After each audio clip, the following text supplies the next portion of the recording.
Welcome to AirHeads. Coming up, the Bird Table of Doom is on tour and James has a new stage show. The price is tight. Phill Price is tightening mounts with AirTech. We have international air in Airstreaming and rodents are eating Toyotas in HotAir. First, overkill. Darren has his FX Bobcat and a shed load of cameras.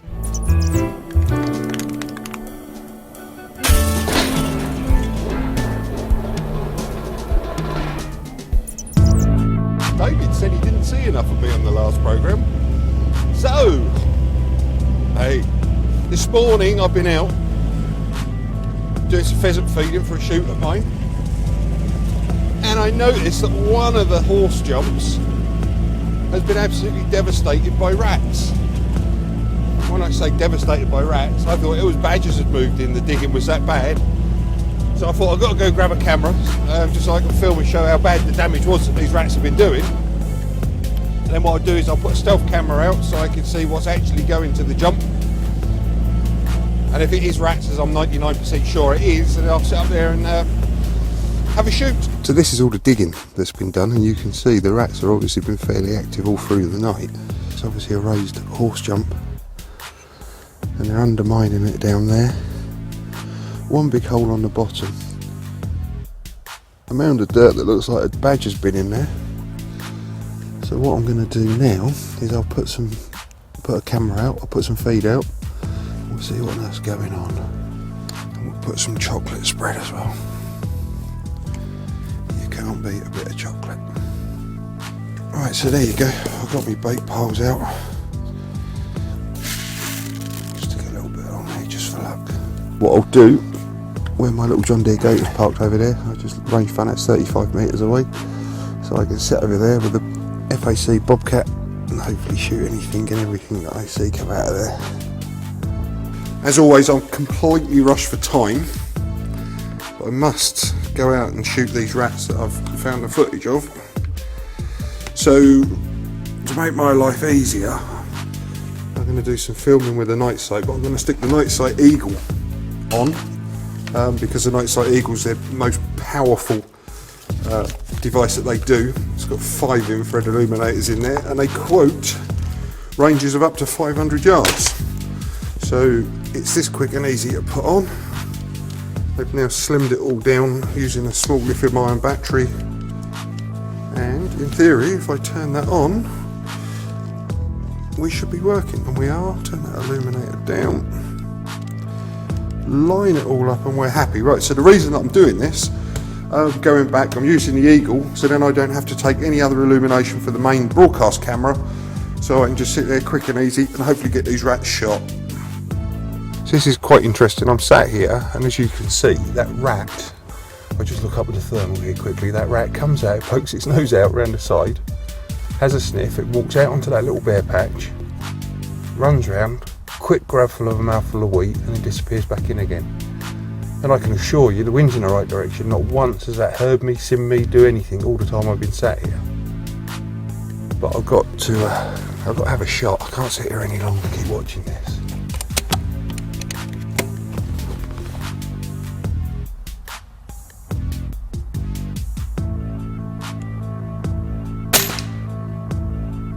Awesome!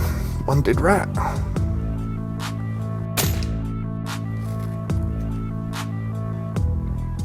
I've got to say, even for an old fart like me, that little screen is giving a superb picture. I do like all this modern technology. As you can see, I've got my Guide 518EC as my spotter. 7-inch screen up on the bulkhead of the gator. And then using this NiteSite Eagle with a whopping great big illuminator on there, I've got enough illumination to light up half the UK. That's absolutely amazing.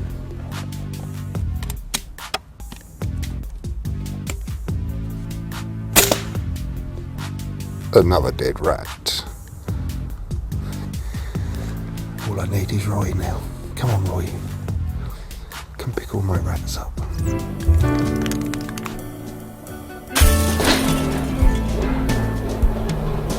Thank you, Darren.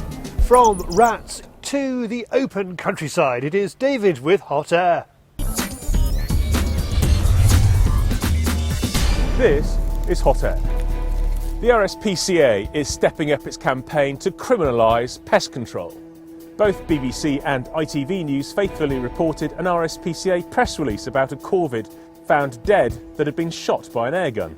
Acting as a kind of quasi-police force, the RSPCA has asked for anyone with information to contact them. India is stepping up its campaign for Olympic airgun glory with a new rifle range in Hyderabad. Olympic bronze medalist Gagan Naran officially opened the Gun for Glory Shooting Academy with the support of local politicians and sports stars, opening the doors to around 10,000 local children who want to try out shooting.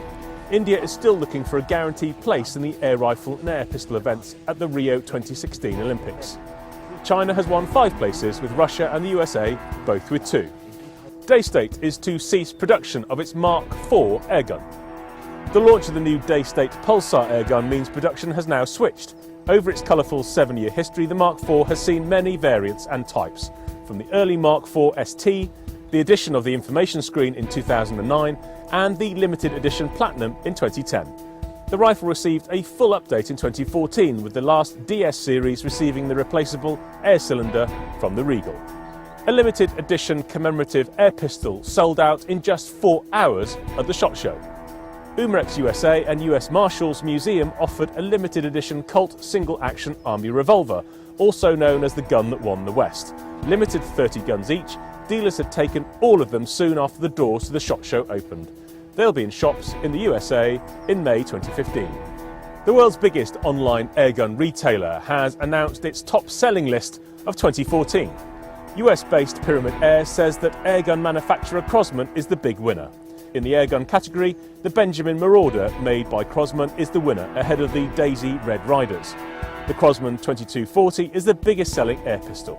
And when it comes to ammunition, the choice of America is the JSP Match Diablo Exact King .25 and .22 calibers. The Phill Sports Channel Global Hunting Survey is throwing up some interesting results about airgunning. We asked for a safe range for rabbits with a good quality sub 12 foot-pound airgun. Just 7% of airgunners would shoot it at more than 50 yards. The prize draw is over, but we're keeping the survey open for a few more weeks while we work on a full report to be published on the 28th of February 2015. Visit the links on the screen. And finally, the grey squirrel has a new enemy, the car giant Toyota. A motorist in London has suffered repeated repair bills as local squirrels eat their way through the biodegradable bits of his Toyota Aygo. Tony Steels from South London went nuts after his car was attacked by a band of hungry squirrels just days after delivery. Toyota now uses plastics derived from castor oil, which the squirrels find delicious. Billed as the urban runaround, it's clearly not at home in the British countryside. And rats also like Hiluxes, don't they, Roy? You are now up to date with HotAir, aiming for accuracy, targeting the truth. Thank you, David. Right, Phil is piling on the pressure, but not too much.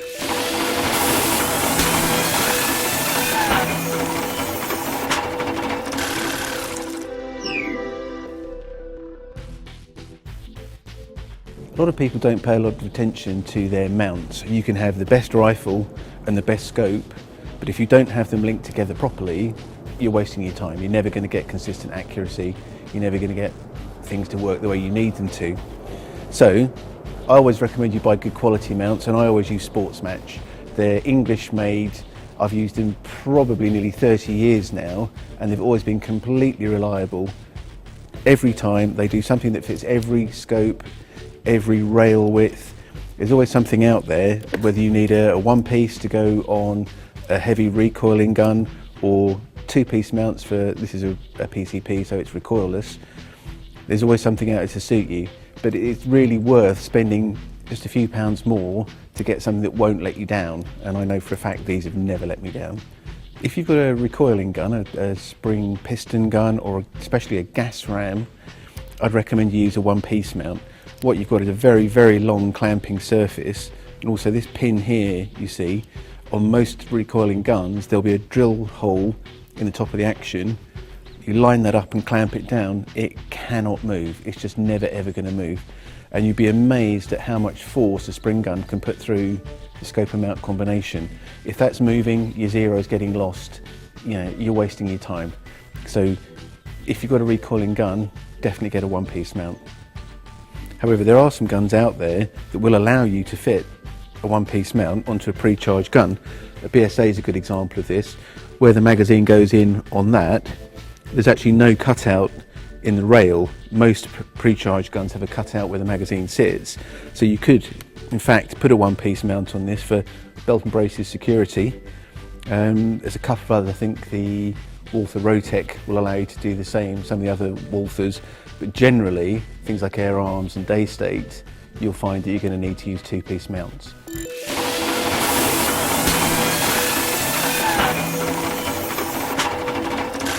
Great stuff, Phil. And with the British Shooting Show just around the corner, why not pop round to the Airgun World and Airgunner stand and say hello to Uncle Terry and to Phil. They love hugs.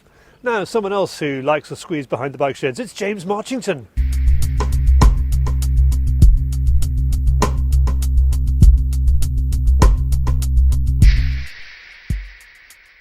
Okay, here we are back in the woods after those squirrels again.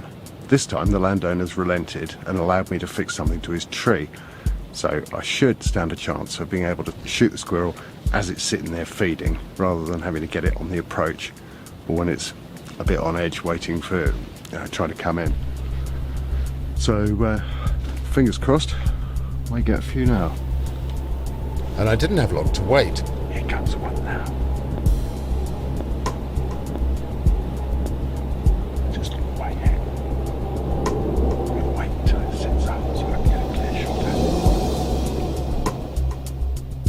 it. This squirrel was a bit wary of the camera.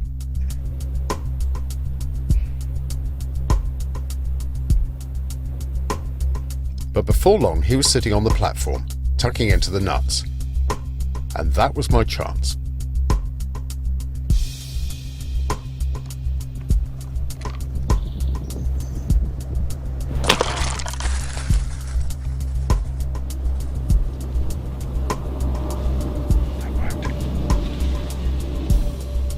The next one preferred to sit at the base of the tree, picking up the spilled nuts. It had its back to me, so I had to be patient and wait for it to turn, so I could get a clear headshot.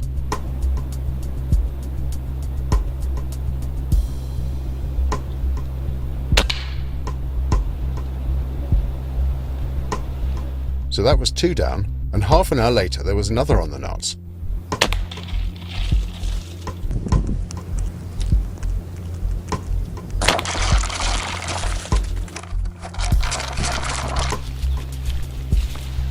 All in all, a good session then.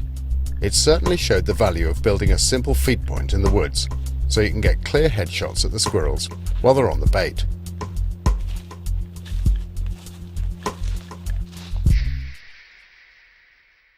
James, they're single-handedly ridding the south of England of grey squirrels. Right, time to broaden our horizons. It's Airstreaming. Charlie Jacoby here. This is my fortnightly roundup of the best airgunning on YouTube. Caliber gun, cricket, dove, squirrel is worth watching because the cat and the hawk get to the dove he has shot at the same time. The cat wins. The Airgun Hunter USA asks me to check him out, and I do. He is also dove hunting following practice with his Benjamin Discovery in 2.2. Similarly named, the Airgun Hunter reviews the Benjamin Trail Nitro Piston 2, also known as Airgun Man. From pellet gun turkey hunting television in the USA, he maps the NP2's trajectory and tests it for accuracy. Next up, fancier Brazilian. This is a review of the Brazilian-made Rossi Dione by the new reviewer Lincoln Santos. SoCal Jackrabbit Hunting is Mountain Sport Airgun's short teaser film documenting hunting adventures in the California high desert. Look out for new films from Hampshire Airgun Hunter's YouTube channel, he assures me are already in production. Here he is, air rifle hunting back down on the corvids from last year to whet your appetite. In this episode of Vermin Hunters TV, Scott and Si are going rat-a-tat-tat with emphasis on the rat. They are back at the pig farm to see if the rats have moved back in now the colder weather has arrived. And finally, while hunting for the first Arizona black bear officially taken with an air rifle, Airguns of Arizona comes upon an opportunity to spot and stalk a pack of coatimundi. They use a 45 bushbuck big bore air rifle in this hunt. Click on the links to watch the videos, or you will find them in this film's description. If you would like to send in a video for Airstreaming, ping me the link, charlie@fieldsportschannel.tv. That's it. David will be at the British Shooting Show next weekend, so say hello to him. And from me, it's goodbye. Bye.